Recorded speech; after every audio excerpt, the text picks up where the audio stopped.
Do you have any suggestions for someone to have a similar experience in their own life? Yes, I do have a suggestion. Live. Live. And make choices. That's what you come to this planet to do. You come to live and you come to breathe and make choices. Let's do it up. This one's gonna hurt. Thank you for your help, Mr. Doe. You did a great job. Cordova spent his life studying the history of galaxies in many different places. Failures will be ground into mulch for my garden. You think you've done something here, granddaughter? Did you really think you could just walk off with that? Alex! Debra Wilson! Hi, I'm still marveling at your studio, and I really feel like I am in Wonderland. It is absolutely stunning and beautiful. It is a journey of fun and whimsy and interest, and then it's a journey of peace and relaxation and harmony and home and hearth and love and beauty and color and it's just wow. and how I'm extremely impressed. I'm extremely impressed and very grateful to be here of all things. Thank you, Goddess. So grateful to be here. Goddess. From the very first time I met you, we were doing a looping group with Terry Douglas. I don't remember if it was maybe Emoji Movie, because I think it was maybe Emoji Movie, or wow. It was a big fun animated thing, or maybe it was something before that. But I remember just your energy being so magnetic and beautiful. So breathe it all in, love it all out. That's exactly what I do. Yeah. Breathe it all. My love and my care for what I do and how I do it, and the people who are doing that with me precedes me before I walk in the room. That's my setup before I walk into the room. It's always an extension of me. I don't want to walk in a room without that opening the doors for me. Have you had a very deep spiritual practice for your entire life? No one has one for the entire life. Everything is a journey to and a choice to either want that and need that and find that, or it's a journey of what I call the 5 dimensions. Am I allowed to curse? Yeah. Okay, yeah. What I call the 5 dimensions, which is to eat, sleep, shit, fucking consume. And some people will tailor their lives and be beholden to that type of existence. And if it works for them, it works for them. Oh. That doesn't work for me. Yeah. So in choosing, and we all come here to choose, in choosing a life that is enriched beyond the 3 dimensions and beyond the 5 dimensions that I just mentioned, it is important for me to always keep an eye out for things that move me and that will enhance my relationship with my spiritual space, the God I believe in, and then out to everybody else. So everybody else is in the 3rd position. And that's a powerful position, because the first position is my relationship with God. My second position is my honesty and integrity and love for self. And then from that, everything else is mirrored to give that to, which is why my love precedes myself. When I walk into a room, my care for that precedes me, because my relationship with God is a foundation. My relationship with self is a foundation. And therefore, as a mirror image of everyone else, my relationship with you becomes my foundation when I walk into any room. Ooh, take that in, people. That was beautiful. Yes, there's so much beauty and depth there. It's wonderful to bear witness to. It's always an evolutionary process. No one is born with it. Yeah. But everyone can grow into it, and the world is a stimuli for it. A stimuli in the world and a stimuli greater than the world, whatever your belief is. Was there any kind of spiritual awakening you had in your life? Or? Yeah. There's always a spiritual awakening. It never ends. It is a journey. But the biggest spiritual awakening was in 2012 when I wasn't working. My marriage was crumbling, and I was going to lose my home. And so without making money, without a so-called career, and without all of those things, if you fix yourself in that 3-dimensional world, and all of those things which you bartered with, and all of those things which you cultivated, and all those things which you've invested in and attached yourself to, and all of those things that you let essentially tell you who you are, and give you a title based on those things: a husband, a homeowner, a wife, an actor, an actress, a comedian, a voiceover artist, if you let all those things define you and you allow them to define you in the three-dimensional world, when they all go, the thing that now defines you based on what you beholden yourself to is failure. So now you go from all of those things, because they were very grounded in the three-dimensional world, to now being bound at a lower vibration by then calling yourself, the next thing I am defined by is a failure. And all of it is an illusion. Mm-hmm. And so I didn't know it was an illusion at the time, but... You didn't? No, I didn't know it was an illusion at the time. And so I finally became physically ill, to the point in which I said, I can't do this anymore. Oh my God. And what I think I need is God. Mm. And to tell me, how do I end this? I'm not looking to get my husband back. I'm not looking to get money. I'm not looking for a career. I just want to be happy. Yeah. So I just want the basics. How do I get balance and harmony with self? And I was given the answers. And I was immediately healed. And that became the cathartic experience that was tailored for a greater experience with others, and that I was meant to go through crucifixion, because there's no purpose of a crucifixion without a resurrection. Mm. And in that moment of resurrection, the healing was not just for myself. It was a pathway and a book, a Bible, so to speak, a Talmud, so to speak, a Quran, so to speak, to open the doors to share with others and bear witness to their possibilities, their hope, their health, their happiness, their peace, their prosperity, their well-being, and their opportunity for self-healing and love and success. And I had to tell my story in order to do that. We all do. Mm-hmm. None of us are above that. We all have a story to tell about a space we were in, and in recognizing in the three-dimensional world, in the lower vibrational world, that there was just all this shit going on, this bullshit. The universe, God, was always reminding me that I was the minerals to turn it into fertilizer. And in asking, it was given. And it was an abundant space to be able to accept that there was something greater than me, because I created nothing. And I was given everything. And I didn't know what to do with everything. So I manipulated it. And I liken it as to being in a pinball game, and you're the ball. So yes, the flippers are flipping you and you're scoring points and you're banging back and forth, but the game is always tilted and someone else is always flipping. And when I got out of it, I said, wait a minute, then if that is my consciousness is much greater than that, then I don't have to play that game. I'm no longer in that game. I'm not in control. I'm not in control, but I'm not in the game anymore. Oh. I'm not in the game. So in other words, if you accept that game, then you play by the game's rules. And when you open up your consciousness and say, I'm not playing that game anymore. I've had people, I was doing an interview not too long ago, and there was someone was saying, this business, it's a hard business. It's a tough business. It's a rough business. It's a cruel world. It's a cruel business. And I said, I beg to differ. That's your experience.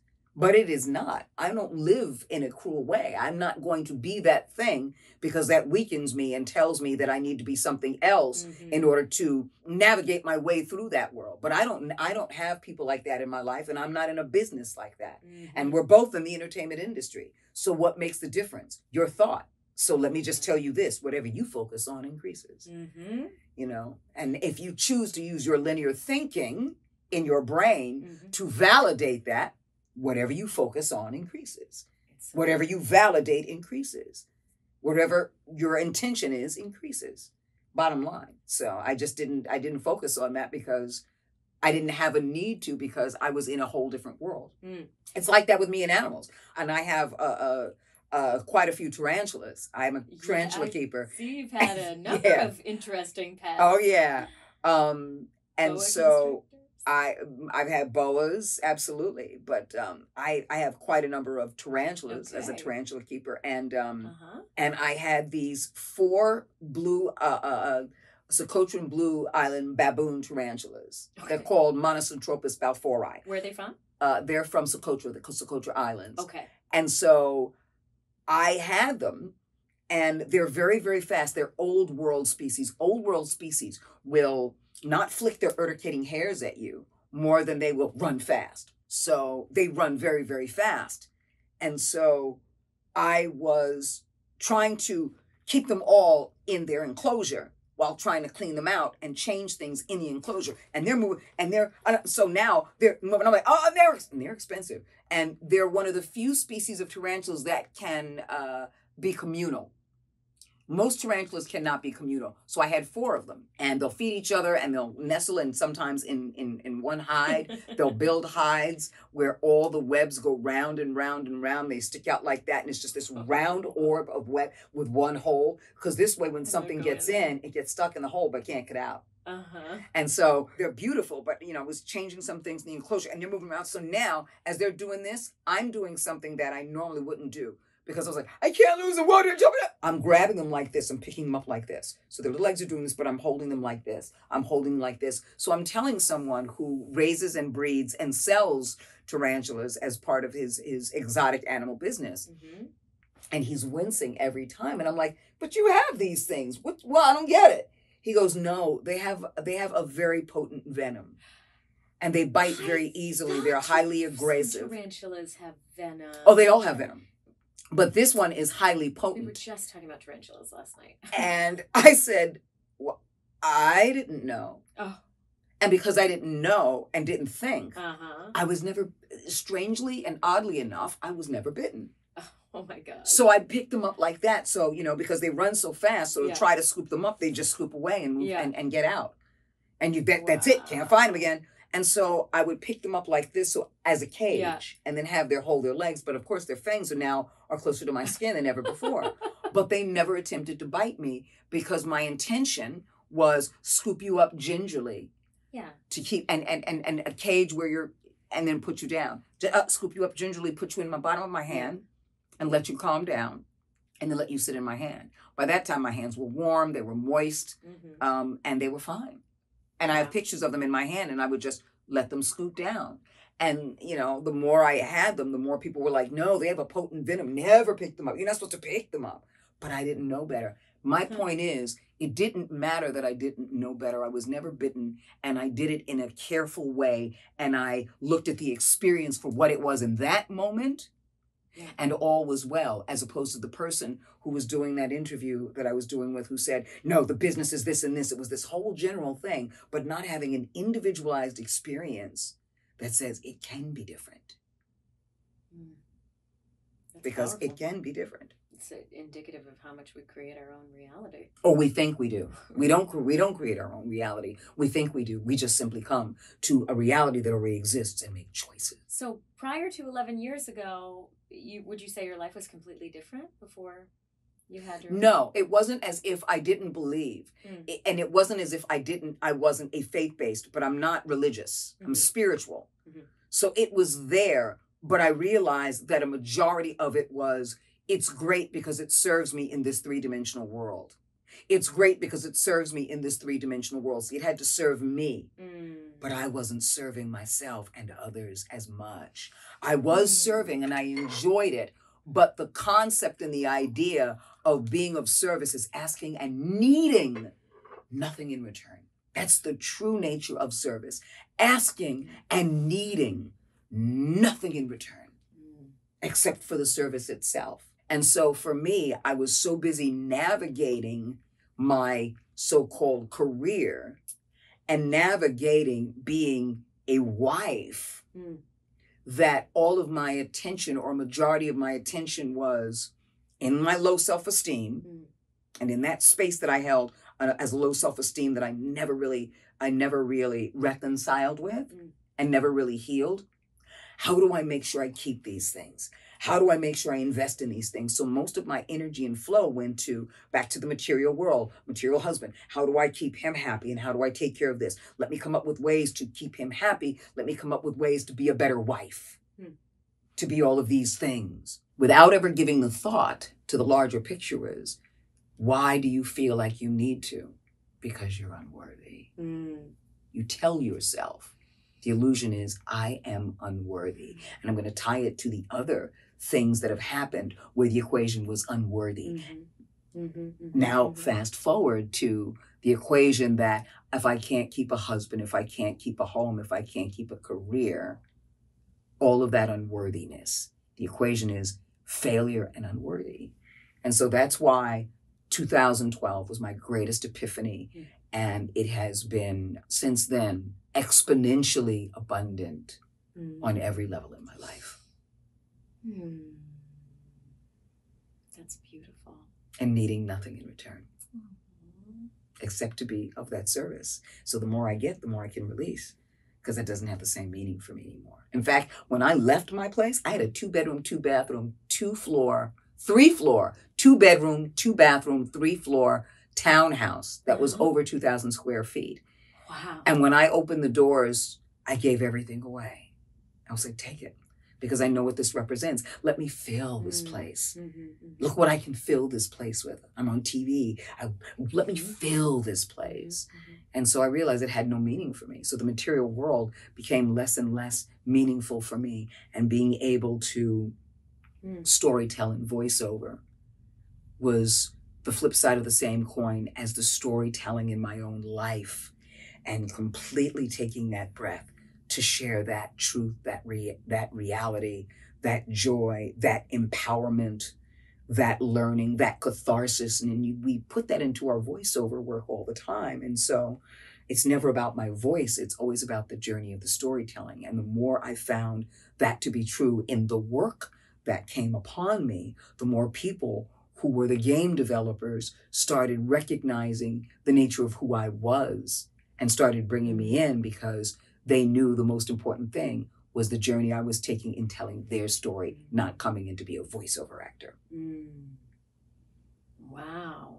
So for anybody out there that might be listening to this or watching this, voice actor or not, do you have any suggestions for someone to have a similar experience in their own life? Yes, I do have a suggestion. Live. Live. And make choices. That's what you come to this planet to do. You come to live, and you come to breathe and make choices. And allow your abundance to come from that space. And I'm not just talking about acquiring money, acquiring a career. I'm talking about the abundance of love for yourself. The abundance of beauty in yourself, the abundance of empowerment in yourself, the abundance of confidence in yourself, the abundance of passion and compassion in yourself, because those are all the springboards to everything you want in the material world. But the material world doesn't mean anything without that. It'll just be material. Those things will come and go. Those things will come and go. But the thing that will stay with you is that truth, that beauty, owning that empowerment of self, and knowing that impossible is no more than a word, that you can separate I am from the possible and put an apostrophe between the 2 letters to go from impossible to I'm possible. You're possible because you're here. It's your birthright to be possible. Whoo! I love it, Debra. When you just took home the Lifetime Achievement Award, I believe, at the One Voice conference, where your outfit was amazing. Thank you. And if you don't know what my outfit was, it was a $15.98 pair of palazzo pants that I saw hacks how to turn those palazzo pants into a dress. You don't unzip it. You don't sew it. You don't do anything differently. Literally, you put your legs, both legs, into one side of the palazzo pants, and where the other leg is loose because both legs are in there, you keep pulling it up over your titties, and then put your arm in the other leg so it sits across you like this, and thus you have this hanging pair on your legs. And then what you do is, if it's hanging 2-leg because they're palazzo pants, you tie a knot in it, okay, up to here, and then you tuck the knot inside, and there you have this nice puffy sleeve and this nice tight palazzo pant dress that sits up like that. There you go. And there are 5 hacks that you can find on YouTube Shorts or TikTok to turn them into various types of dress, depending upon the size of the palazzo I actually got a video of it, so we'll see if we can insert it here as a little B-roll. Yeah, and your speech was so inspiring that night, I think, for a lot of people that were sitting in the audience that might look at your body of work and think, wow, Debra, she's had such an amazing career, and I want, again, it's like from a material perspective, right? Somebody might want the external outcome of that, and yet the real magic is coming from the inside and who you are and the gifts that you give to the universe. It's always it's rare when I have to get up and speak. So when I do, I never write anything down because... You didn't? I was No. wondering. I was like, what's her process to write it? I don't write anything down. I don't write anything down because... You trust yourself. It's not about trusting myself. I trust the love I have in others because my prime directive is always, don't talk about me and my career. I don't have a career. I just have creative opportunities. I do not have a career. And I'm not a voiceover artist. I'm a storyteller. Mm-hmm. And so for me, the most important thing is stop looking at me because I stand there. I want you to hear your story. I want you to hear yourself. I want you to connect that way because we're mirror images. And I would be remiss if I went in there and talked about shit that you can find on the internet or IMDb. Who gives a shit? I don't give a fuck about talking about things that you can find online. If I'm going to be there, I want to spend my time and utilize my time talking about how we are connected as souls on this planet to make our lives and the choices we make possible and abundant. That it is possible. I stand up here as a possibility, not a voiceover actor. I stand up here as a possibility, not as an actress. I stand up here as a possibility, not a career. I stand up here as a possibility. So I always present myself in that space of I am the entity of possibility in all of us. And that's where I come from. That's why I never write anything. I never write anything down. But it doesn't hurt that, I used to do improv. Yeah. I still do improv. But it doesn't hurt that I do that. But the bottom line is, it is such an easy way to connect when you see faces and know that your prime directive is, I stand here as a possibility of us all. Mm-hmm. So I don't need to talk about me. Mm-hmm. I want people to feel themselves. And that goes across the board. So when I am in a booth and I'm doing voiceover, it's always about the story. At the end of the day, if you just hear my voice, I have not checked off every box that I've wanted to do. The only box that I really want to check off is, do you feel the story? Mm. And do you feel yourself in the story? Are you immersed in the story? Then I've done my job. I never let my voice come first. That's why I say I'm not a voiceover artist, because I never do, let me find a voice print. Let me do something funny. Or, ooh, let me look at this and find a funny voice. Or, ooh, let me look at this and it says that I should do a voice like this. It's like, let me look at the story, because if I pay attention to the story and I put my voice last, in telling that story, my voice finds itself. So in putting my voice last, my voice comes first. Because I also mentor. I don't say I coach, because even coaches get paid. I don't get paid for coaching.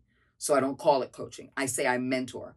Because if someone comes to me and goes, I would love to, hey, I got, absolutely. How much? I don't charge, because this is the space you hold, and I hold that space with you. And the charge is succeed and be loved. Succeed and self-love. And gather everything that is happening in your experience and use it as your fodder for your growth. Again, when the world hands you shit, it's only there to make you stronger, because the universe is constantly on your side. God is constantly conspiring in your favor to let you know that you are minerals. But you will never need those minerals unless you had the shit to begin with. So the shit is there. Your minerals, now you fertilize something. And now you pass it and pay it forward to someone else who's going through that. Because they don't want to hear it from someone who's successful. They want to hear it from somebody who has struggled. Tell me about your struggles. Tell me about your pain. Tell me about when you've been on your knees. See, those are the stories I will tell before I tell you about the success. Look on IMDb. I won't tell anybody that stuff. Go find it for yourself on the internet. I don't need to tell you about that. And so it's really important to be able to tell that story. And as I tell that story, it's a cathartic healing, because a lot of actors will say, I become this character. I really become this character. I embrace this character and I really became this character. I'm like, I don't become no character. I'll never become a character. It's flat, it's one-dimensional, it's on a piece of paper. However, what was written has been written sometimes 5-6 years before I even got to it, before you even knew I existed to do what I do. And it's been developed all this time. You've had so many no's, and then you've had yeses, and you've had a few yeses, and you've had yes, and then all of a sudden stop. And so all of these dramas that take place in developing a game, and all of these dramas that take place in developing animation for television and film, they always have these stop gaps in between. before it gets to me. And so it becomes more precious to people and more of a place of fortitude to get it done, because you garner people in there like a tribe that says, we all believe, we all believe, we all believe in this story. Yeah.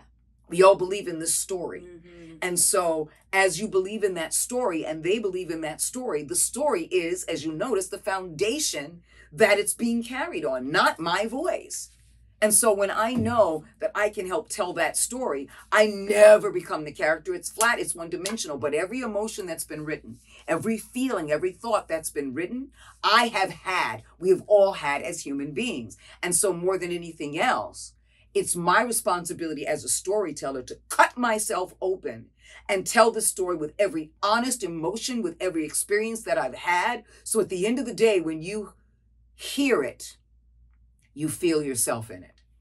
At the end of the day, I don't want you to hear it. I want you to feel yourself and your experiences in it. I love that. That's the most important thing. So I never become the character. The character possesses me so that I can use my body, my vocal cords, my diaphragm to tell their story, because their story is important. Mm-hmm. And so their emotions were written, but mine were lived. So now I'm going to use my emotions, my pain, my sorrow, my sadness, my suffering, my celebration, my joy to tell that story, because it comes from the most honest place. And that's how I work. And I will never work any differently. But it all came from that catharsis in 2012 to be able to really focus on the larger picture and go from understanding something to overstanding it. Standing over, looking over the precipice of everything. And seeing how I fit into the larger picture instead of making the picture about me and my voice. Now, did you grow up with a religious background? You grew up in New York City. I did. I grew up as a Christian, going to church, singing in the choir. Family? Family, absolutely. Did you have siblings? Oh yeah, I'm one out of, I still do, and I'm grateful to God for that, but I'm one out of 5. I'm the second youngest, and there are 5 of us. And you went to the FAME school. I went to the High School Performing Arts in Manhattan.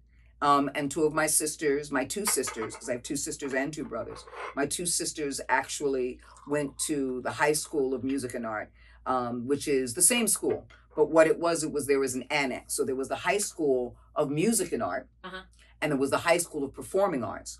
They were in one area of Manhattan, and we were in another. Okay. But it was the same school because the entire school's name was Fiorello H. LaGuardia High School of Music and the Performing Arts. Fiorello H. LaGuardia High School of Music and the Performing Arts. So the school that they went to, which is still the same school but in a different place, studied music, music theory, and instrument, as well as fine art. So the school that I went to was acting and dance, and not fine art, but it was just acting and dance. Performance. So you knew from a very young age you wanted to be a storyteller? No, because storytelling is something that was transmutational for me to realize that going from actress to voiceover actor, from voiceover actor into storytelling, to recognizing that truth. Again, it's this catharsis. That's why I say when it comes to the things we learn, it's always transmutational and evolutionary. So it's always, evolving. That awareness is always evolving, and it just grows exponentially. And so that was that space. As I was doing it, I just said, wait a minute, this is more beyond voiceover. This is storytelling. And I really started paying attention to being not the babysitter, but the au pair of somebody's story. A babysitter comes in and goes, all right, I got my voice print, I got paid, I'm done. An au pair comes in and says, how do I love what you do as much as you love it? For the investment that you've placed into it, let me invest into it, not just with my voice, but the story you want to tell. Let me give you choices. Ooh, what if, okay, let me help develop this being, this who's going to go from the paper, and give it, they, she, them, him, a pre-life, so that every thought and every feeling has a reason for being. Let me do forensics on the script. So I'm paying attention to not only what I do, but the environment I'm in. So it's paying attention to all of those things. Mm-hmm. So even if you choose to call yourself a voice actor, you are a voice actor, not a voice actor, which means do the work. So what's your process like when you get a script? Let's say you have an audition. How do you approach the work? The story. It's all, again, the primary thing is the story. What is the story? And here's my thing. Even if you get sides, which means you get only a piece of the script, which is just a scene, essentially. Or sometimes even just your lines. Absolutely. There still is a story in that. There's still a definitive beginning, middle, and end. And those things begin and end with feelings. What are you feeling? What are they feeling? Why are they saying this? It's always doing forensics. The forensics are always why? Why? Okay, they don't tell you why. I'll tell me why. What are some of the experiences that I might have gone through that would make me want to say this? What am I feeling for this being, this creature? If I'm having a sympathetic and an apathetic relationship with this story, what is this person trying to say and why? Because it is an honor and a privilege and a gift to be able to tell their story and get it not necessarily right, but hit it so that people feel themselves in it. And I'm not aiming for you to feel yourself. I'm aiming to tell the truth. And if you feel from it, then I told you the truth. Then I did my job. Then I checked that off. And so for me, first thing is forensics. Why are they saying this? Where are they at in the location? My booth is never a recording booth. It is an environment that my third eye creates. So I'm always building, in my second aspect of it, a relationship, not a relationship, which it is, but a relationship. How do I relate to who I'm talking to? Even if it is a monologue, it is a dialogue. Even if it's just your lines. Because even if that other being, creature, or thing doesn't have any lines, it doesn't mean that they don't exist. So what are they saying in their head when they look at me a certain way? Why do I speak to them? What do I want from them? Why do I want to tell them this thing in this place? Because it only helps you make greater choices and logical choices and valid choices as you get into a booth if you book it. Because now you can validate the experience because you're validating the environment that you created in your third eye. So I'm always creating the environment. There's a difference between going, hey, it's getting cold out here, let's go in. Because your voice sounds great. And, hey, you're talking to someone and you've created that voice print already. You stuck because now you have nowhere to go. So when I mentor people and I listen to their stuff, I can hear that it keeps doing this. It always does this. Yeah, I get it, but it's always doing this because they're not having a relationship because they've got to be human. See, what they did is they became a voiceover actor, but they weren't a human being. And so they took away the greatest X factor, which is your human condition. They forgot about all that truth, and there is beauty as well as power in that truth. They forgot to take their breaths. They forgot to be real. They forgot to look at their own lives. That's your X factor.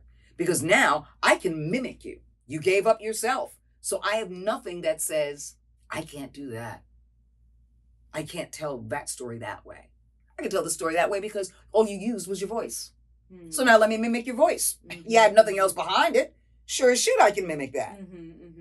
But when you have your X factor in telling the truth, in telling your own truth, that is your journey, then no one else can tell it better than you because no one else has ever lived it before. And so my second thing is creating that environment. So there's a difference, again, going back to it between, hey, it's getting cold in here, let's go inside, to taking those real moments. Hey, it's getting cold in here. It's getting cold out here. Let's go inside. How many of you been out in the cold and it's hands, or you take that breath because now you're being affected in that relationship with the cold air? How it goes into your body, what you're wearing, the relationship. Is it warm enough so your hands are in your pocket? Or did you realize you came out and you're just wearing a light jacket? And so that air goes through your jacket and it's like, oof. Taking those real moments where the prerequisite is a oof, oof, oof, buttoning up a little. So all of those things that are prerequisite help to tell the story. And now whoever's listening is listening carefully, because now they're not just listening, they're seeing it. And now they're immersed in it. So that's storytelling. Voiceover is, I'm just listening to your voice. Storytelling is, I feel myself a part of it. Ooh, when she did that, we all do that. We all connect. It's building that connection. And that's how I look at everything. So in that moment and in those few lines, I'm telling a story from beginning, middle to end. Telling a story. Like just using my voice. You're also your relationship with who you're talking to. Like, am I trying to impress them? Am I trying to seem courageous? Absolutely. Am I annoyed at them? You know, what was happening prior to the scene? And what are their faces doing when I'm talking to them? What is their expression? Because let me tell you something. The way you speak to your mother is not the same you speak to the boss. The way you speak to your boss is not the same way you speak to a child. The way you speak to a child is not the same you speak to a lover. The way you speak to a lover is not the same way you speak to someone you're flirting with. The way you're speaking to someone you're flirting with is not the same way you would speak to your girlfriend or your best friend. So, I mean, it's all of those things. The way you speak to your girlfriend or your best friend is not the same way you'd speak in a job interview. And so it's paying attention. All of those things and how you would do it is your X factor. That is your X factor. Everyone thinks their X factor is whether or not they can make their fucking voice go high or low, or they can do something crazy with their vocal cords. That's not your X factor. Because I guarantee you there's someone in the world that can do it too. Your X factor is your truth, your beauty from the inside, and how you live your reality.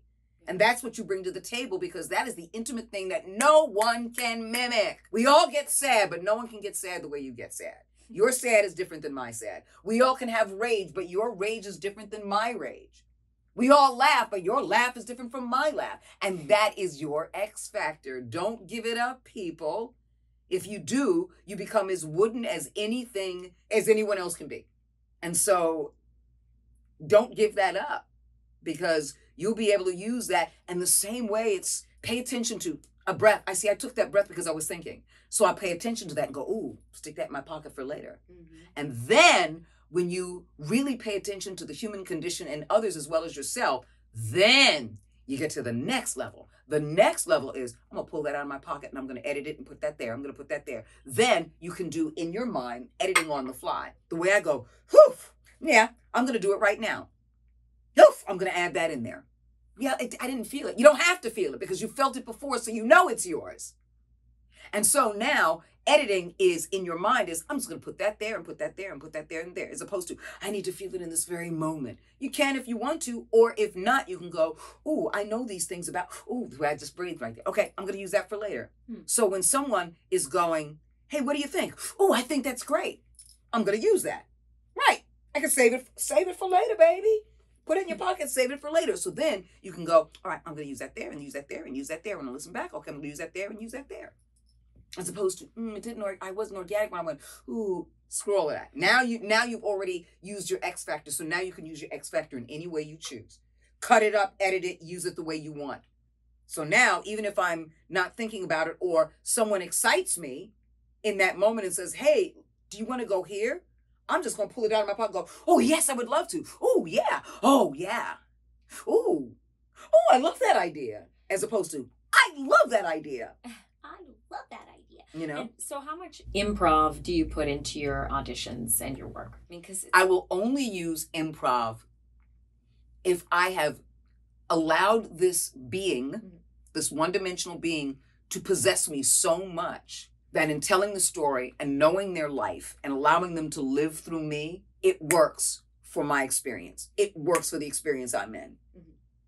I did an audition recently, and the way this being possessed me and the environment that they were in, they were getting really sassy about something, and they pulled something out of a private place, and they were like, yeah, be careful, because that could be, where I kept it, it could be really moist.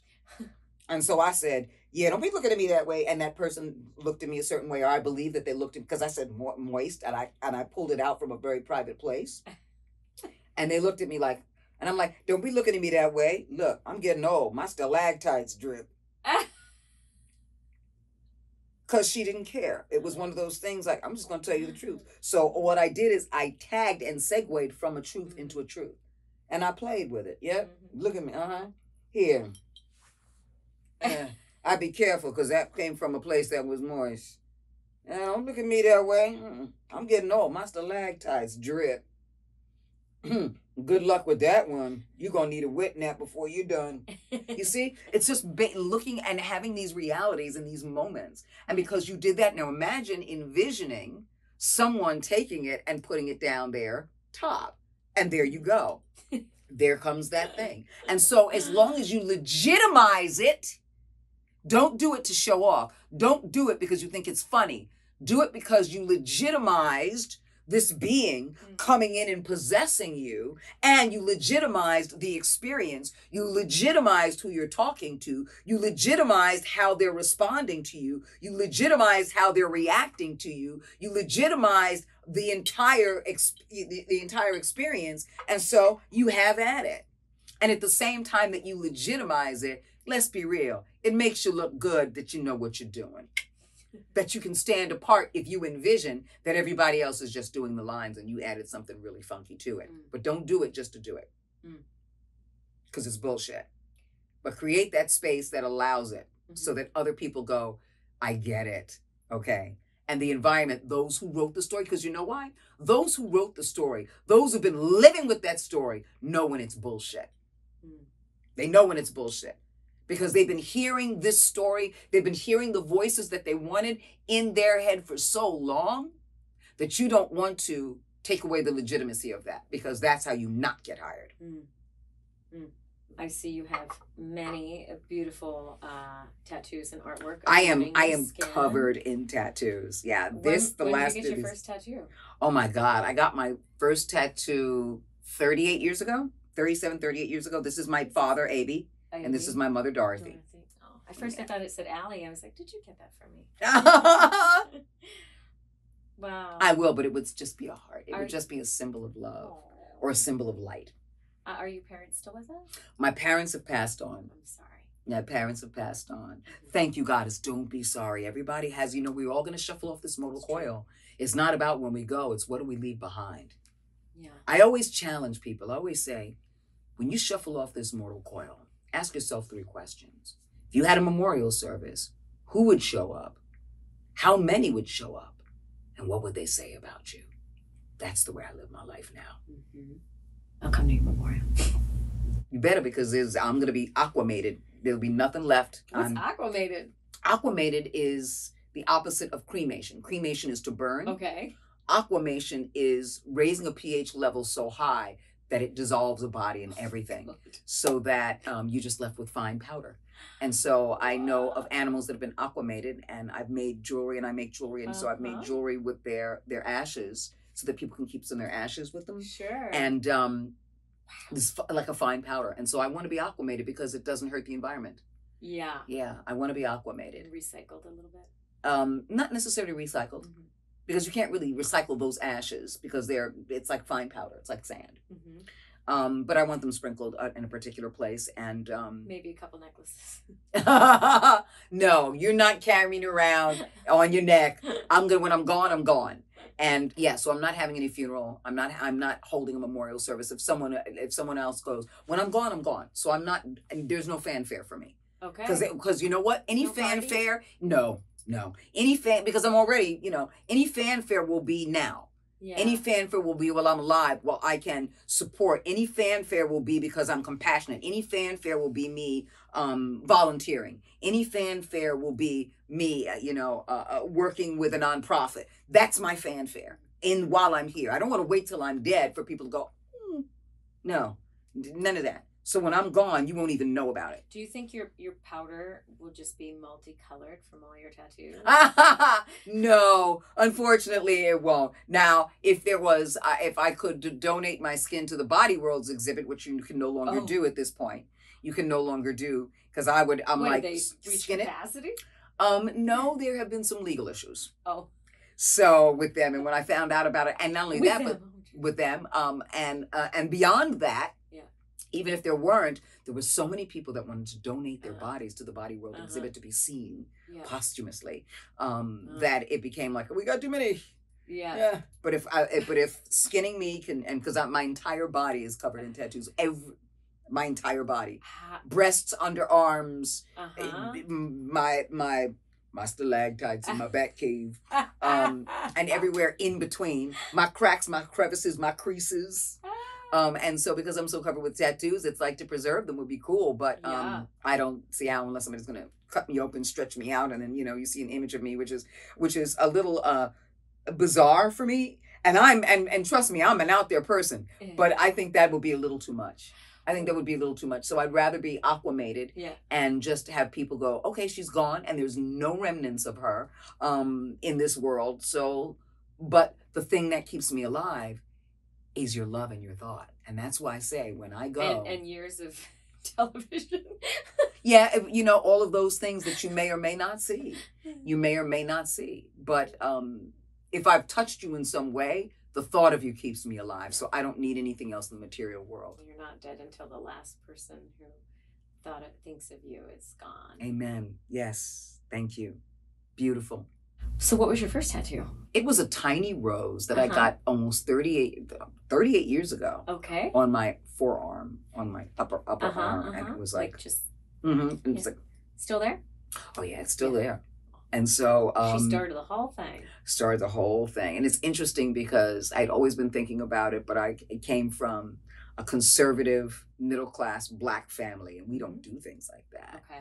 And so for me to even think about that, but I was always the odd. I was always the odd. I was always left of center, and I was of age. I was way above age. I was 25 at the time, so I was like, I am gonna do it. And it was illegal in New York City. So illegal? Yeah. People were still getting tattoos. There were still tattoo shops, but it was illegal. Whoa. Okay. Yeah. In the 80s, tattooing in New York City was still illegal. What? It was not governed by the state, and it was not governed by the city. Okay. So it was illegal to get it done. But so I was like, well, I want to go to Mount Vernon. Breaking the law. But I didn't break the law because I went to Mount Vernon, New York. Home of Denzel Washington. I went to Mount Vernon, New York, and it took me a while to get there on public transportation, but I got there and I went to Big Joe Kaplan's. Who'd you go with? Just myself. Oh my God, I love you. I went to Big Joe Kaplan's, and I was getting a tattoo, and because I didn't want anybody to know. I didn't want to tell friends, I didn't tell family. No, I never told nobody.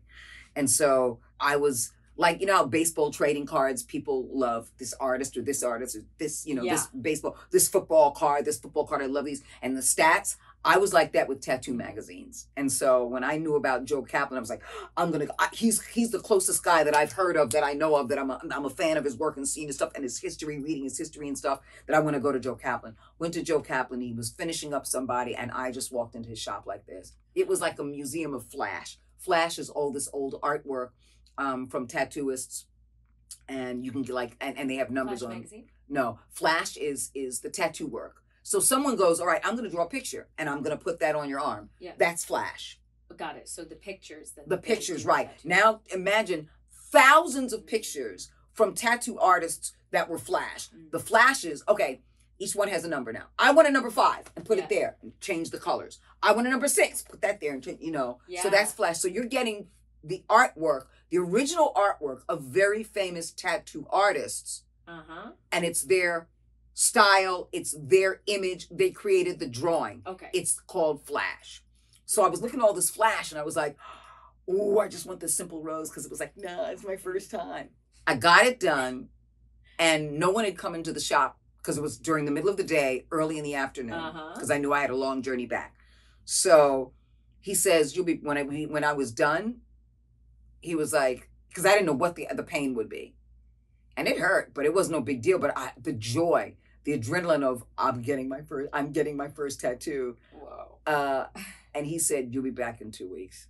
We were talking, and he goes, you'll be back in 2 weeks.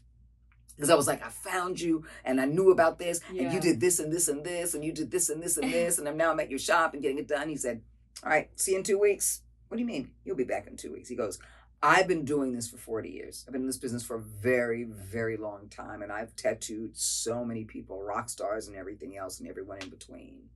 I can tell when people are addicted. I know this is your first, but it won't be your last. You have an addictive personality, and you'll be back in 2 weeks. 2 weeks later, I was back, and I said, how did you know? How the fuck did you know? He goes, because it takes 2 weeks for that to heal, and it won't be enough for you.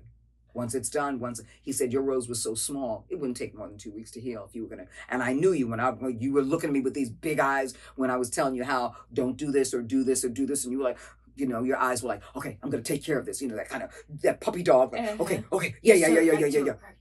Rachel. And he goes, it would only take you 2 weeks to heal. And you'd be like, now that it's done, what else is next? What was next? Yeah, exactly. I mean, it's everything else. Yeah. In fact, I didn't finish getting tattooed until last year. So about 37 years. 38. 38 years. Okay. Wow. 38 years because like, my first tattoo. You're like, I'm done. There's nothing left. Yeah, because you know, I was getting tattooed up until last year, and the year before that kept going back, and I kept saying no. Each time I got tattooed, I was like, okay, I'm done. Never ended. Every time I said I was done, I would give you a dissertation on why I was done. You know, but I couldn't give you a dissertation on why I fucking bullshitted myself, but I can give you a dissertation why I was done. It's been 36 years. I've been getting tattooed for 36 years, and I'm finally done. And I've done every place you can possibly think. I almost had gangrene for one of my tattoos, but it was a Philip Lou, and I would not change in the world. But baby, it was not Philippe Lou. The Lou family. The artist, yeah. Oh my God. So as I fell in love with these artists and fell in love with their stories and read all these tattoo magazines, Philip Lou didn't even come to the United States on a regular basis. So when he was here for a little while and he was tattooed out of a place in New York City, I just was like, oof, I got to make an appointment. What was the gangrene sitch? Because it was on my foot. Oh, okay. And what ended up happening is blood pooled, my blood vessels broke. I couldn't get off my foot because I was in public transportation. So it wasn't like I was in a car where I can put my leg up and then get into the house and keep my leg up and not go to work. I was going to work. I was walking on it and all my blood vessels broke. And it was my whole bottom of my foot was swollen. I was coming to work with socks on because I couldn't fit shoes. And then one of my closest friends, who was like a sister goddess to me now, who also worked with me when I was working for the city of New York, she was talking to somebody who is a podiatrist, and then she just kept, and then she looked over me and goes, okay, I'll get her to an emergency room. And that's when I panicked. What? Even though it was painful. Yeah. I thought I just needed more time to heal. And so, so they had to elevate my foot, and they had to pump me full of antibiotics to get the swelling down and let the blood vessels heal. And I had to stay off my foot. So I had to crawl to the bathroom. I had to crawl to get food. And I took 2 weeks off of work to crawl everywhere. And I never left the house. I just had to make sure I had everything with me and to crawl everywhere. And then it healed. But guess what? My tattoo wasn't damaged. So that's all I cared about at that point. And I got a Philip Lou on my foot. And I'm very grateful. I kind of want to see it. This is my Philip Lou. And you can't see it because I didn't, had I put... the dragon? It's not a dragon. It's actually a serpent. This is 36 years old. Oh my gosh. Because I got it either 36 or 30 it's about, if it's not, because I think I got it maybe 2 years after, so it's not 36, it's 34 years old. But it's one of the oldest. And when I have a little bit of moisture on it, you can still see even clearly. So even though it's been 36 or 35 years, you can tell. Wow. And it's a serpent. And the reason it's a serpent and not a dragon is because it doesn't have any legs. Oh. Dragon has legs. A serpent doesn't. So it's got a tail and it's got the wings. It's blowing fire, which comes out on both sides of my ankle. And Philip Lou, and he drew it by hand. Instead of using flash, because when you take flash, it's a stencil. Oh. Yeah, so when people say, because say, for example, we like two people want to get the same thing. Yeah. Then they would get a stencil. That's flash. Yeah. Because then they would take a picture, they would see a picture on the wall and go, I want one of these and one of these. And then what they would do is they would get the stencil of it and copy it in a machine that has ink, like a copier, and then cut it out. And then with a little bit of alcohol, put it on. They put the tattoo where you want it. Yeah. And they pour a little alcohol on top, almost like when you're doing a transfer. So they would transfer the ink now onto the skin with the alcohol. And when they peel it off, there is the frame of your tattoo. And then you can get it colored any way you want. You fill it in. And you fill it in. That's not what Philip Lou did, which is why I wanted him to do it. He did that by hand. Now, see, this is the first time we've had an in-depth conversation about tattoos. Yeah. In Alicyn's Wonderland. He did that by hand. This is to Wow. keep my toes from touching because, you know, I got a little bit of stop, hammer toe.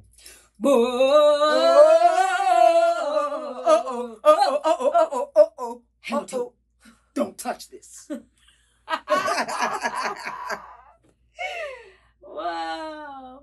So let's take it back to high school. You're graduating from high school. You decide you're going to take on the big city. You know, no. How did that all work? How did it? I didn't want to go to the high school performing arts. My sister was like, "You're going to this audition. You're going. You're going to fill out this application." Older. Mm-hmm. My older sister, Lisette, who is a music producer and a music producer and a keyboardist and a musician and just extraordinaire, and writes music and just she's fucking brilliant. My sister's She live in LA or New York? Or? I'm the only one in LA. Okay. All of my family is back on the East Coast, but she was the musical director for Shaka Khan at one point, and she played. You must have got to go some great concerts. Oh yeah. And Natalie Cole. Wow. With Philip Bailey and Phil Collins, there was a song called Easy Lover that came out. It was a duet between the two of them, and she played keyboards and arranged it. Wow. Yeah. She was also music director for Shaka Khan. Melissa Morgan. She's just pretty amazing. She's just pretty amazing. And then produced and had her own albums. And her name is Lisette. She's the only one with green eyes. My sister has green eyes. Yeah. There's a great story behind that, I'll tell you. So she made you go to an audition? Yeah. She was like, you fill out this application, you're going to this school. She goes, you've got too much talent. You're not wasting it. You're not wasting. No, there's no way you're going to high school. And I'm going to take you there. And you're going to go in. And I'm going to be right where at that door. You're not fucking walking out. Mm-hmm. And she said, okay, prepare. What do they want you to do? You got to prepare an audition. All right. Find something that a play. Get a playbook. And prepare an audition. And one of my favorite movies of all time that makes me cry every single time I see it. Every single time. I'm not much for movie musicals, but there is one that has altered my life. And that was West Side Story, the original West Side Story.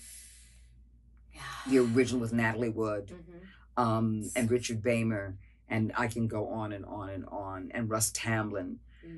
Anyway, it altered every experience of my life on such an emotional level. And so I did the famous Maria scene when she finds Tony dead. And that was rough for me. And so I went in and I did that. And then it's interesting because those who let you say, okay, we're going to include you in our program or we're going to allow you in this program, because it was still a public school. Mm-hmm. It wasn't a private school. But you weren't. Audition only. But by audition. It was a public school, but by audition only. It wasn't the staff. It wasn't the faculty. It was the seniors. Every senior year, they're the ones who say who makes it into the school or not the faculty. And it was unlike any other experience or any other school. Wow. And so they said, okay, here is a series of workshops that we want you to do. We want you to be an animal in this workshop, and we're going to ask you to do the lines of what you wrote.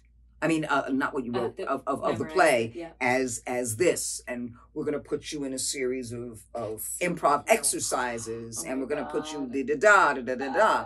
So I did all of that, and I left, and I'm like, that was stupid. That was my thought. Oh, getting down on the ground like a gorilla. That was stupid. You know, it was a dumb. I'm not. And then I thought, well, wait a minute. If you get in, you don't have to take nearly as many classes at regular high school. Or math, or math, or any of that stuff. I mean, really take a little math. Ooh, and so for me, it was an anticipation because I didn't have to go to regular school. Yeah. This was going to be fantasy school. I'm like, I'm fantasy girl I fantasy all the time. I have a vivid imagination. And it's interesting because my imagination came from being a chronic bedwetter, and it grew from there. Again, when the world hands you shit or you feel like there is shit, and the universe is always calling you to recognize and calling the minerals within you to fertilize the experience. And so my storytelling began really early, not knowing that I was a storyteller, but the storytelling itself, like the action was already there before I gave it a name. And it came from my chronic bedwetting. And so I was like, ooh, yeah, I can go in there and I don't have to do regular school. And I could, because I like playing and I like storytelling. It's going to be fun. Yeah. You know, I like acting like this. Because remember, at the age of 5, I was like, I am an actress.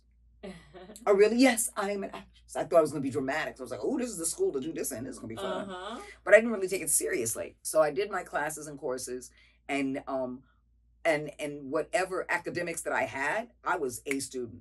Yeah. Because it wasn't a whole bunch of them. Sure. To lower my grades, stuff I didn't want to take. You know, so I only had 4 classes that were academics. So if I didn't get in there, I'd be considered stupid, you know, at a school like this. And so I passed with flying colors. And after I left, I was like, I'm going to go to Syracuse University. And when I found out what their acting program was, it was no different than what I was doing already professionally in high school. I was like, nah, I'm not going to take that. But I like having an experience in which it's not chemistry, you know, elementary probability and statistics. It's not all of those things. So I know I'm going to study communications. I want to be a camera person, know all about the camera and get angles and stuff. And because I can story tell with my eyes, as you know, you tell the story and it's going to be fun. But I wanted to do it for TV because TV was easy. Because if you do it for the news, you just move the camera here, stop. Move the camera here, stop. Do it for a talk show, move the camera here, stop. Move the camera here, stop. Pan down, pan up, and zoom out and zoom in. I was like, that's what I want to do because I was looking for fun and easy. Work smarter, not harder. That was, you know, that kind of motto. And so I went to SI Newhouse School of Communications at Syracuse University. But I had grown up independent-minded. And so in my independent mind, I had been working since I was 14 years old. So I you know, summer jobs and stuff like that. But I love the idea because it made me feel like an adult. Coming from that bedwetting space, that chronic bedwetter, and feeling like an adult to I can pay bills and I can have money. I felt like an adult. I felt now that I'm out of that phase, I can now, you know, jump into the adulthood. You know, I can supersede all of that, you know, retroactively from all the times I felt like I was a baby into an adult. So I started paying bills by the time I was 14. My parents were like, what are you doing? I'm like, I just pay the gas bill. And I would take my money to do it because it made me feel like an adult. So I realized I like working. So if I do this, I want to do something that's going to allow me to get a job right away. And of course, communications didn't. And I was working at a local station, but not making a lot of money up in upstate New York. So I came back and started just taking jobs to fund, you know, because I was like, I'm gonna keep working. I'm not going back to school. I quit school. To work. My father's like, well, you know, you can't come back in this house without a job. I'm like, I'm already, are you kidding me? Boom, I was already out the door and I already had a job.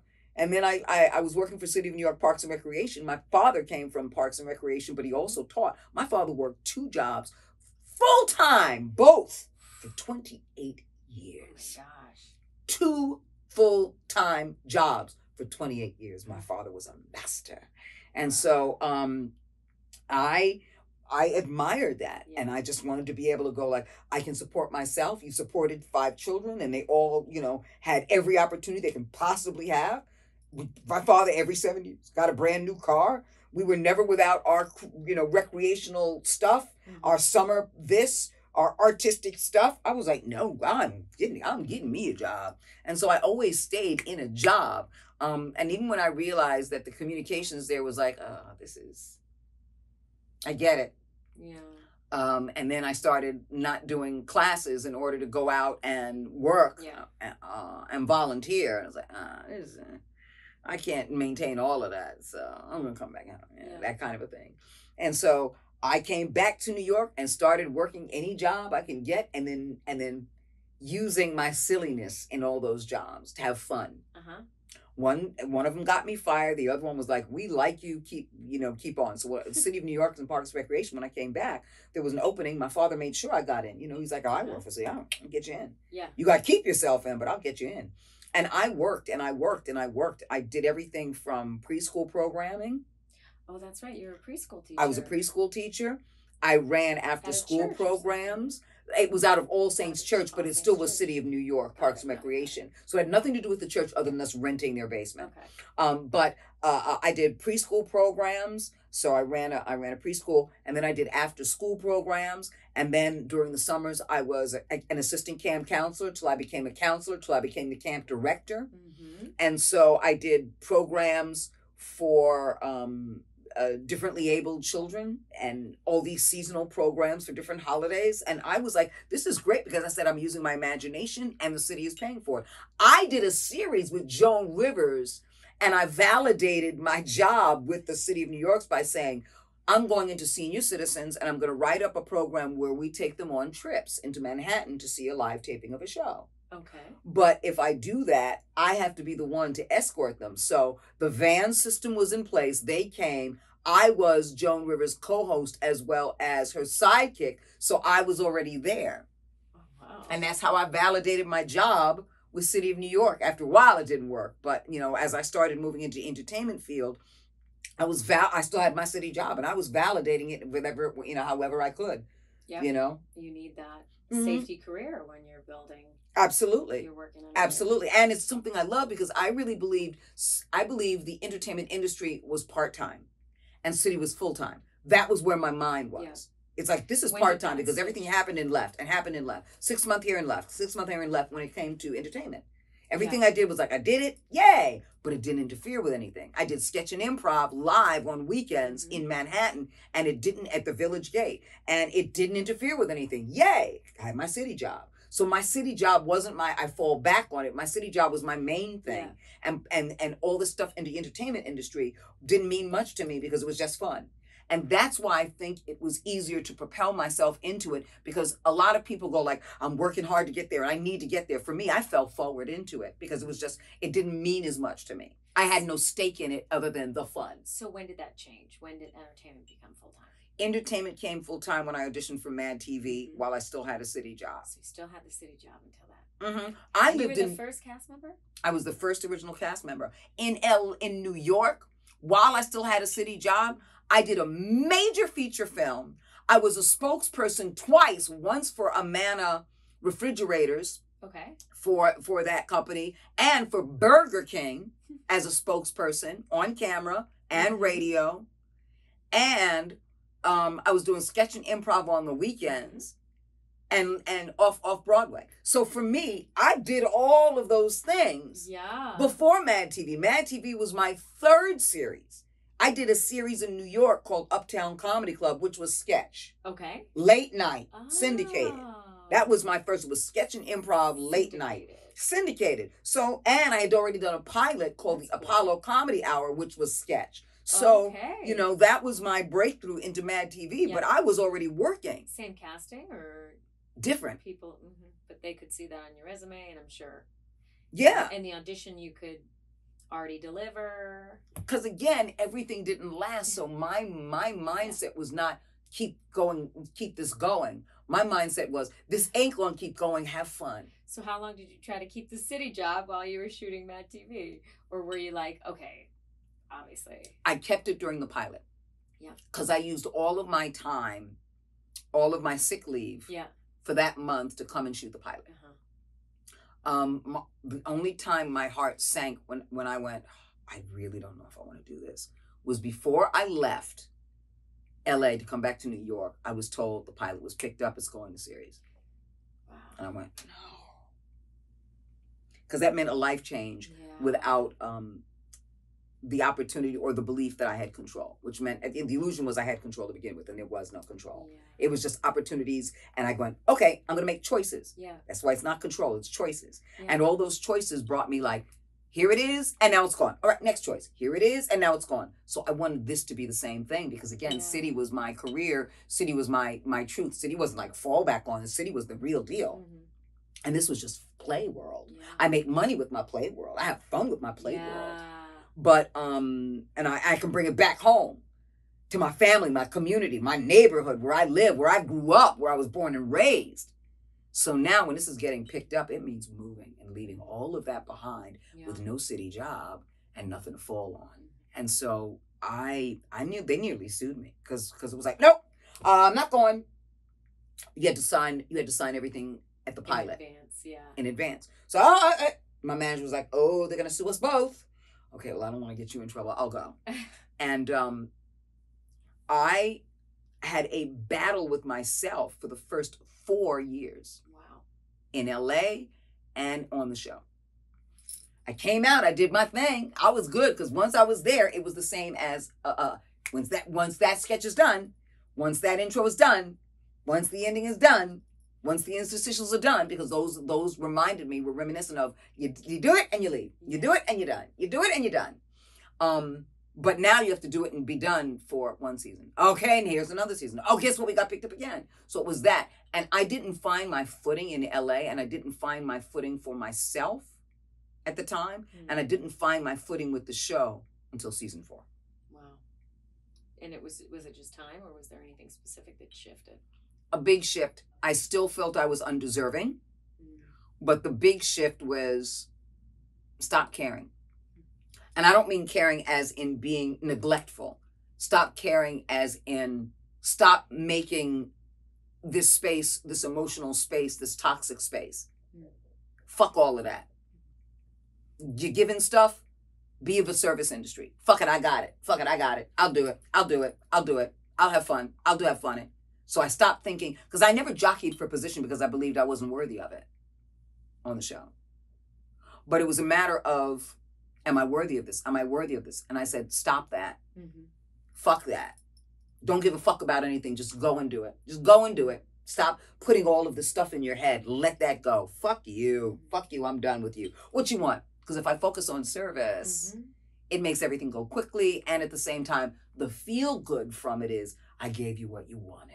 It works for the show. It works for the producers. It works for the networks. I gave you what I wanted. That was my sense of control. That was my sense of empowerment. That pushed out, you're not worthy. You're not worthy. And so I was like, I'll do it. They were like, well, blah, blah. And then by that time, by 4th season going into 5th, you had actors that had settled in. They're like, I don't want to do that. Or it's only 2 lines. Yeah. And everyone knew me as the I'll do it. I'll do it. I'll do it. I got this. I'll do it. Deborah, there's only 2 lines. I'll do it. I'll do it. You have to, okay. Well, this one, you have to kind of show your breasts a little, you know. I'll do it. I'll do it. I'll do it. I don't give a, I'll do it. I'll do it. Because I wasn't always an envelope pusher anyway. I'm like, so they started giving me more sketches. Because it was like, I'll do it. I don't care. Got 1 line in this. I don't care. I don't care. And then Devon Shepard, who is amazing. He's very well known in this business as a producer and a writer. Wrote for so many people in so many shows, particularly Black shows. He became one of the writers on the show, and then eventually an executive producer. And he saw some of the things that I was doing. He was like, I got you. So when you have a Black writer writing for a Black person, Black cast member, that's when it took off. And he came in synchronicity, in divine appointment, in 4th season. Wow. When you were ready to handle it. That's amazing. Wow. And I took all those skills and put them into this space.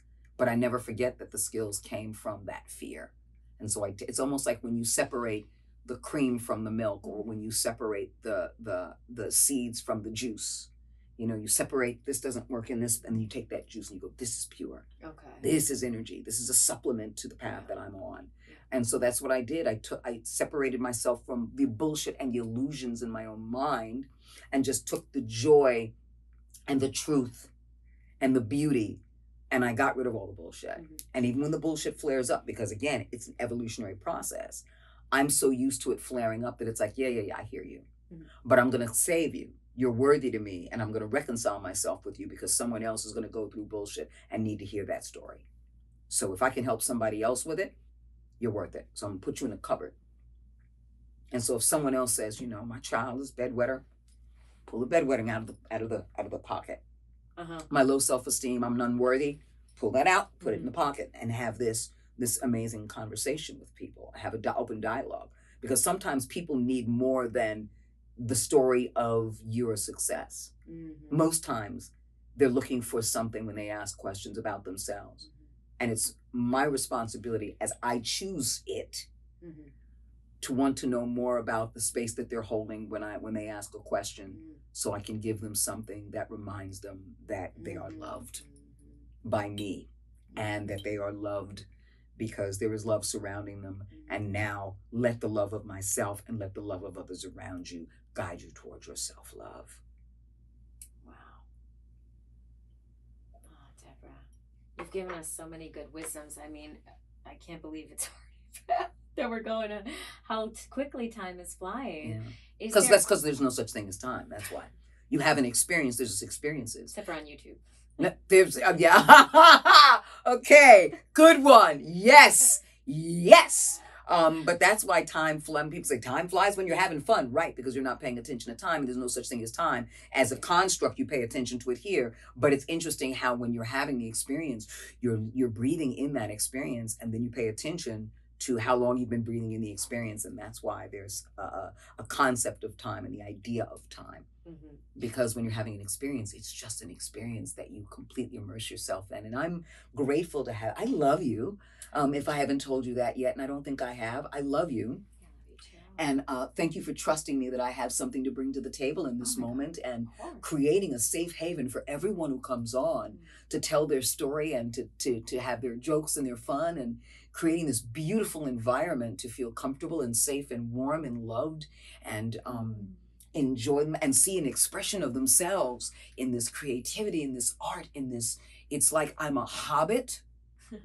And it's like I'm a child. It's all these things that are within me that give me permission to play and be honest and tell my truth, and know that it is a safe and beautiful haven to do that in. You've created an amazing space for everyone. And on behalf of everyone who's ever come in and shared their vision and their dream and their idea and their truth and their career and their goals and everything else, we thank you. We love you and we thank you. It is a wonderland. Thank you. We thank you. Aptly named. Yeah, kudos for you. It's aptly named. Thank you, Debra. Thank you, goddess. And where I know that, so people that are moved and touched by your experience and your story, is there any way for them to connect with you? I know you don't really. Yes. Yeah. I am not on social media whatsoever. And so a lot of people great. go like, well, in this day and age, it helps your career. It helps you. I'm like, not for me. Because again, every experience is different and you choose. Time away from doing the thing. Absolutely. And whatever choice you make, if you really own that choice, the universe will conspire in your favor to exponentially grow the space that you're in, like picking up tarantulas that should bite you and they don't. And so, and like enjoying this wonderland and enjoying the wonderland of the work experiences that I have without people going, yeah, it's a cruel business, it's harsh, it's this, and not buying into it. You don't have to buy into anything except having your experiences and making those choices, because that empowers you.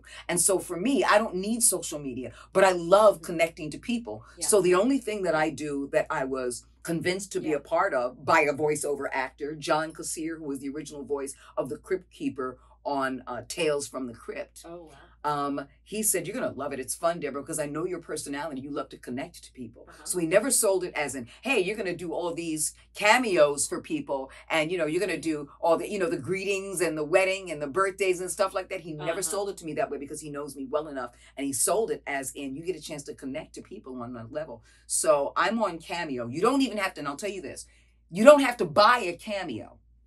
Because Cameo will say, you can charge for this and this and this, and charge for messaging. So every time somebody messages you, you make this much money, because they get a percentage. And I think, yes, that is a business, but my business is love and my business is connection. So if you don't want a Cameo, but you want to go on the Cameo site, download the app just to send me a message, I answer all my messages. You send me a personal message, I respond to you. I will talk to you that way. And then maybe one day you will get a Cameo, maybe one day you won't, but you'll just check in with me, because there are a number of people that just check in with me. Hey, how you doing? Here's what's going on in my life. Hey, and I will respond. So I've had people for a couple of years now who are just like, hey, Deb, blah, blah, blah. And we connect that way, And so feel free, if you have any questions or just want to talk or share or connect personally, go to Cameo, download the app, because it's easier to send a message if you download the app. and go to the app and then look up my name, Debra Wilson, and then send me a message. My messages are always free. I love that. And then here's what I've also done. Sometimes people are like, I just really need to talk to you and I have so much to say. Then I'll say, here's what you do. Let me know when you're available and send me through the messages a Zoom link. And we will connect at a time when we can Zoom together. We'll have a 45-minute conversation. And there are some people like, I just wanted to interview in you, and you know, I didn't. And I was like, well, fine. Then, you know, because they'll ask me questions and they'll pay for a cameo, and I'm like, you don't have to do that. If you have a podcast or you want to start a podcast, or you want to, hey, let me do on your podcast. So send me a Zoom link. Yeah. And I will connect to you and we'll do an interview on your Zoom link. One guy was like, I wasn't even thinking that you would do that. I was afraid to ask. He had never even considered asking. I'm like, why not? Well, then I'll ask you, may I be on your podcast? And he's like, yeah, we'll schedule a time. And it was great. He was a Star Wars fan. And I've done a number of Star Wars projects in the video game world. And so let's connect. So I tell people, connect. Let's connect. Go to Cameo, download the app, and we'll connect. Yes, and like I said, if we have the time and I have the time, and you go, can we actually talk and Zoom, and can I record it? Sure. Yeah. Oh, well, thank you, Debra. Thanks for coming on. Thank you, Goddess. I love you more.